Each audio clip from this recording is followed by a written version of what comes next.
22 বছর বয়সী Australian batting allrounder Cooper কনলিকে আইপিএল এর মিনি অকশন থেকে 3 কোটি ভারতীয় রুপি দিয়ে কিনেছিল পাঞ্জাব কিংস। কেন? আইপিএল ডেবুতেই তিনি সেটা বুঝিয়ে দিলেন। 44 বলে 72 রানের একটা ফ্যান্টাস্টিক ম্যাচ উইনিং নক তিনি খেললেন, যেই ইনিংসে 5টা ছক্কা 5টা চার। লাস্ট ওভারে গিয়ে কাভার ড্রাইভে 4 মেরে ওই বাউন্ডারিতে দলের জয়টা নিশ্চিত করেছেন। পাঞ্জাব কিংস 3 উইকেটে রুদ্ধশ্বাস জয় পেয়েছে গুজরাট টাইটান্সের বিপক্ষে। অথচ জয়টা তাদের আরও অনেক সহজ হতে পারত, আরও অনেক আয়েসে হতে পারত। যাক, তাও তো শেষ পর্যন্ত জিতেছে, এবং সেই জয়টা সম্ভব হতো না যদি না আইপিএল ডেবুতে কুপার কনলি এইরকম একটা ফ্যান্টাবুলাস নক খেলতেন। না, অবশ্যই এটা বৈভব সূর্যবংশীর সঙ্গে তার তুলনা করা যায় না। তার বয়স 15 বছর, তার বয়স 22 বছর। ভারতীয় ক্রিকেটার, অস্ট্রেলিয়ান ক্রিকেটার, অনেকগুলো পার্থক্যের জায়গা রয়েছে, কিন্তু স্টিল আগের দিন সূর্যবংশী যেইভাবে আইপিএল স্টেজটা আলোকিত করেছিলেন, এই দিন আবার অস্ট্রেলিয়ার এরকম আরেকজন আনকরা তরুণ কুপার কনলি তার এরকম আইপিএল ডেবুতে বিস্ফোরক ব্যাটিংয়ের মাধ্যমে নজরটা কেড়ে নিলেন।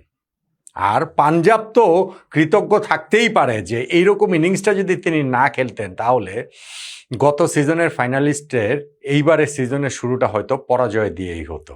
সেটা হয়নি। কনলির এই ইনিংসটাতে তারা লাস্ট ওভারে গিয়ে ম্যাচ জিতে নিয়েছে 3 উইকেটে, যেই জয়টা আমি বলছিলাম আরও অনায়াস হতে পারত। সেটা কিভাবে এবং কোন টার্নিং পয়েন্টে তারা এই ম্যাচটা জিতলো, আমার মনে হয় আমার টার্নিং পয়েন্টের সঙ্গে আপনাদের অনেকেরটাই মিলবে না। তারপরেও একটু দেখেন, কারোটা যদি মিলে যায়। কি ম্যাচটা কি হয়ে গেল আমি সেটা বলছিলাম। ধরেন 162 রান করেছিল গুজরাট টাইটান্স। এই টার্গেট তারা করতে নেমে পাঞ্জাব কিংস তারা পাওয়ার প্লেতে 1 উইকেটে 55 রান তুলে ফেলেছে। 10 ওভার শেষে 2 উইকেটে 86 রান তুলে ফেলেছে। ইনফ্যাক্ট 12 ওভার শেষেও তারা খুবই কমফোর্টেবল একটা জায়গাতে ছিল। শেষ 8 ওভারে তাদের মাত্র 53 রান প্রয়োজন, হাতে 8 উইকেট। 48 বলে 53 রান প্রয়োজন, হাতে 8 উইকেট, এটা কোনো ইকুয়েশন নাকি? ওইখান থেকে 3 ওভারে তারা মাত্র 11 রান নিল এবং 4টা উইকেট তারা হারিয়ে ফেললো। প্রসিদ্ধ কৃষ্ণাকে মনে হচ্ছিল এই ম্যাচে গুজরাট টাইটান্স স্পেশালিস্ট ফিল্ডার হিসেবে খেলাচ্ছে, কেননা ওই 12 ওভার চলে যাওয়ার পরও তার হাতে বল তুলে দেওয়ার কোনো নাম নেই। 13 নম্বর ওভারে তিনি বল হাতে তুলে নিলেন এবং ক্যাপ্টেন তার হাতে বলটা তুলে দিলেন শুভমান গিল, এবং প্রথম বলটাতেই তিনি পাঞ্জাব কিংসের ক্যাপ্টেন শ্রেয়াস আয়ারকে আউট করে দিলেন। ডিপ মিড উইকেটে তিনি ক্যাচ দিলেন। হয়তোবা আগের ওভারটাতে যে ওই নন স্ট্রাইকিং এন্ডে থেকে হাতে ব্যথা পেয়েছেন ওই কনলি কুপারের ড্রাইভটাতে, ওইটার একটা ভূমিকা এখানটাতে থেকে থাকতে পারে, বাট স্টিল তারপরও তো কমফোর্টেবল অবস্থাতেই তো ছিল পাঞ্জাব কিংস। প্রসিদ্ধ কৃষ্ণার পরের ওভারটাতে ওয়াশিংটন সুন্দর ওইখানটাতে আরও একটা উইকেট তুলে নেন, কিন্তু গুরুত্বপূর্ণ যেটা, কৃষ্ণা তার পরের ওভারটাতে 2টা উইকেট তুলে নেন সেইখানটাতে।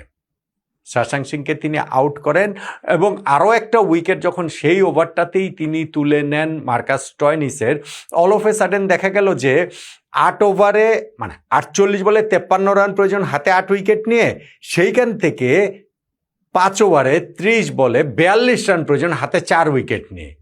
ইকুয়েশনটা অনেক কঠিন হয়ে গিয়েছে না? কিন্তু ওই যে এক প্রান্তে কুপার কনলি ছিলেন এবং তিনি ওই যে ছক্কা মারলেন, 4 মারলেন, মার্কো ইয়ানসেন এসে তার সঙ্গে যোগ দিলেন, তিনিও একটা ছক্কা মারলেন। ইয়ানসেন তারপরে আউট হয়ে গিয়েছেন। শেষ 2 ওভারে প্রয়োজন ছিল 16 রান। ট্রিকি নিঃসন্দেহে, হাতে মাত্র 3 উইকেট, কিন্তু ওই সময় তার ওভারটা থেকে 14 রান তুলে নিল ওইখানটাতে এই পাঞ্জাব কিংস, যেখানে বার্লেট প্রথম বলটাতে একটা দুর্দান্ত ছক্কা মারলেন এবং ওই ওভারটাতেই পুল করে একটা 4 মারলেন এই কুপার কনলি। ফলে ইকুয়েশন অনেক সহজ হয়ে গেল। লাস্ট ওভারটাতে মাত্র 2 রান প্রয়োজন ছিল এবং সেইখানটাতে যেটা বললাম, ইনিংসের পঞ্চম 4 মেরে 5টা ছক্কাও রয়েছে এই কুপার কনলি ইনিংসটাতে, যার মধ্যে একটা রাশিদ খানকে মারা 103 মিটারের ছক্কাও আছে। তা শেষ বাউন্ডারি মেরে তার হাতেই ওই উইনিং স্ট্রোকটা এসেছে। পাঞ্জাব কিংস ম্যাচটা জিতে গিয়েছে 3 উইকেটে। তাহলে দেখেন, যেই ম্যাচটা 12 ওভার শেষে মনে হচ্ছিল পাঞ্জাব কিংস সহজেই জিতে যাচ্ছে, সেইখান থেকে কিরকম ট্রিকি একটা অবস্থায় তারা পড়ে গিয়েছিল এবং সেইখানটাতে এক প্রান্ত যেই ভরসার নাম হয়েছিলেন কুপার কনলি, তিনিই তো শেষ পর্যন্ত জেতালেন। এবং এই কুপার কনলিকে যখন অশোক শর্মা ইনিংসের 5th ওভারে কটন বোল্ড চান্স পেয়েও সেটাকে গ্র্যাব করতে পারেন না, টাফ চান্স ছিল, নিঃসন্দেহে টাফ চান্স ছিল, কিন্তু কনলি তখন মাত্র 15 রানে ছিলেন। ফাইনালি গিয়ে তিনি যখন এরকম ডিফারেন্স মেকার হয়ে যান, তখন ওই টাফ কটন বোল্ড চান্সটাকেই তো টার্নিং পয়েন্টের আলোচনার মধ্যে আনতে হবে, অনেকের কাছে এইটাই টার্নিং পয়েন্ট।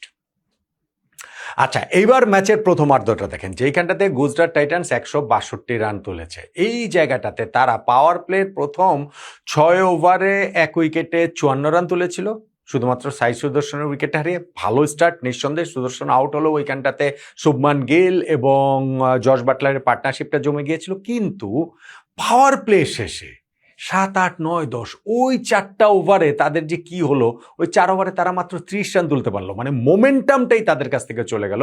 যেইখানটাতে যজুবেন্দ্র চাহাল তাকে সুইপ করতে গিয়ে আউট হয়ে গেলেন 39 রান করা শুভমান গিল। ওই যে ইনিংসে ধোকা শুরু হয়েছে, ধুকতেই এরপরে গুজরাট টাইটান্স এগিয়েছে। তারপরে 15 ওভার শেষে 3 উইকেটে 128 রান, হাতে যেহেতু 7 উইকেট রয়েছে, সেট ব্যাটসম্যান জশ বাটলার যেহেতু আছেন, ফলে লাস্ট 5 ওভারে 50 রান হলেও তো মোটামুটি 180-র কাছাকাছি চলে যায়। সেটা ফাইটিং টোটাল হতে পারত, ম্যাচে তো পরে আমরা সেটা দেখেছি। ওইটা তারা আর করতে পারেনি। শেষ 5 ওভারে মাত্র 34 রান তুলেছে, হাতে 7 উইকেট থাকা সত্ত্বেও এই গুজরাট টাইটান্স। এবং সেইখানটাতে যজুবেন্দ্র চাহাল 16 নম্বর ওভার, যেটা তার লাস্ট ওভার, সেইখানটাতে ওই জশ বাটলারকে যে আউট করে দিয়েছেন, ওইটার ভূমিকাটা খুবই গুরুত্বপূর্ণ।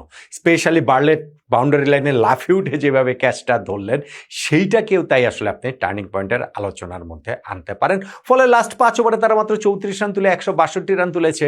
সেই রান তারা করে জেতাটা পাঞ্জাব কিংসের জন্য খুবই ইজি হওয়ার কথা। ভাই, তাদের ব্যাটিং লাইন আপে 8 নম্বরে মার্কো ইয়ানসেন ব্যাটিং করেন, এরকম একজন প্রপার অলরাউন্ডার। ফলে তারা এই রান তারা করে জিতবে, সেটা তো প্রত্যাশিত।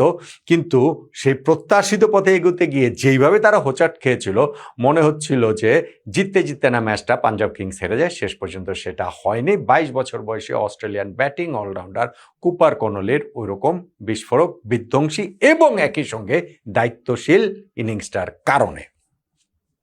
টার্নিং পয়েন্ট তাহলে কোনটাকে বলবেন? কুপার কনোলির ওই 15 রানে যে কটন বল চান্সটা দিয়েছিলেন অশোক শর্মা, যেটা ধরতে পারেননি, যেহেতু ফাইনালে গিয়ে তার ওই ইনিংসটাই ডিফারেন্স মেক করে দিয়েছে, ওইটাকে তো আপনি টার্নিং পয়েন্ট বলতেই পারেন।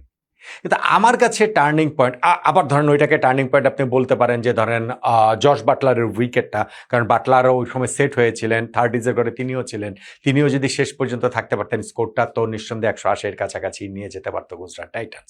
কিন্তু আমি যেটা শুরুতে বলছিলাম, আমার সঙ্গে অনেকেই হয়তো বা একমত হবেন না, আমার মনে হয় কি, গুজরাট টাইটান্সের ওরকম একটা ভালো স্টার্ট হওয়ার পরও পাওয়ার প্লের পর তারা যে স্লো ডাউন করে ফেললো না, অথবা তাদের স্লো ডাউন করতে বাধ্য করলো যে এই পাঞ্জাব কিংসের বোলাররা, ফিল্ডাররা, পাওয়ার প্লের পরে 4 ওভারে মাত্র 30 রানটা যে তারা নিয়েছে, ওই যে মোমেন্টামটা তারা লুজ করলো, ওইখানটাতেই তাদের স্কোরটা আর অত বড় হয়নি, যত বড় হলে তারা ম্যাচটা জিততে পারত।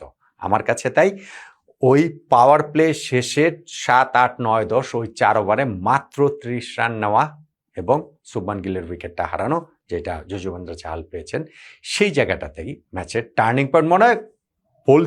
সেটা মাথায় রেখেও বলছি যে কি অসাধারণ একটা ইনিংস কুপার কনোলি খেললেন আইপিএল এর ডেবুতেই। এবং এইবার আইপিএল এর চোখ ধাঁধানো ইয়াংস্টারদের মধ্যে একজন হওয়ার প্রতিশ্রুতি অস্ট্রেলিয়ার এই ব্যাটিং অলরাউন্ডারের মধ্যে তুমুলভাবেই তো রয়েছে, তাই না?